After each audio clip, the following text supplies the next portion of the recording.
Hi everyone, it's Vladimir here from Foxy Voxel, and today I'd like to tell you about our new update for Going Medieval, which is available to download now on Epic Games Store, Steam, and GOG.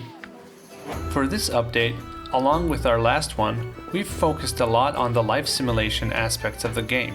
Many of the features we've added are designed to add more depth to settlers, and will allow the player to see more of their individual personalities. The first major feature added in Update 8 is social interactions, which allows settlers to chit-chat amongst themselves and to get to know each other a little bit better. When a settler is within a certain range of someone else, they will attempt to initiate a social interaction. If a conversation takes place, you'll notice a speech bubble appear over the settlers' heads. By clicking on the settler and navigating to the new log tab, you can read a short description of what they discussed. Related to this is a newly introduced affection system, which measures how much two settlers like each other. This rating can be affected by a settler's personality, their religious alignment, and the outcomes of a social interaction. The affection rating between two people will impact how certain events in your settlement affect individuals. So, if someone they like dies, they will get a negative mood modifier. Or if an enemy of theirs is banished to the wilderness, they might actually be happy about it. In another recent update, we added aesthetics as a new value, which is assigned to all structures, furniture, flora, and grid spaces. By surrounding settlers with objects which have a high aesthetic value, such as a nice chair or a sword on a rack, you can generate a boost to their mood. Ugly stuff, however, like rotten food, piles on the ground, dead trees, or carcasses, will of course have a negative effect. Interiors are also affected by the aesthetics value now. If you place enough objects within a room, then it will be considered impressive by the settlers. This can influence their mood. If you have an impressive hall for settlers to eat in, for example, then they'll have a better mood modifier than if they sit for dinner in a simple shack.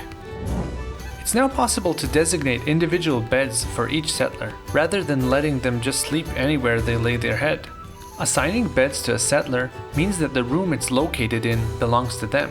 So it's now possible to arrange where individual settlers live and sleep. They'll have their own preferences on how it should look too. And it's even possible that some settlers will become jealous of others if their room looks nicer. As you can probably tell, there are now a few more things you need to think about when it comes to creating a living space for your settlers. Fortunately, we've also recently added a whole bunch of new objects, decorations, and furniture to help keep everyone happy. This includes mirrors and rugs, which you can craft and place in rooms. Rugs can be made from wool and a variety of different animals, including deer, wolves, and even rats. So yes, some settlers will like to have a rat skin rug beneath their feet. You can now also build statues, paintings, and tapestries. The design of these is randomized each time they're produced, and you'll see that there are a few different visual variants that can be obtained. Finally, in our last update, we've also added 2 new animals to the game. Polecats operate in a similar way to regular cats in that they hunt pests, but they originate in the wild and will need to be tamed if you'd like to keep them as pets.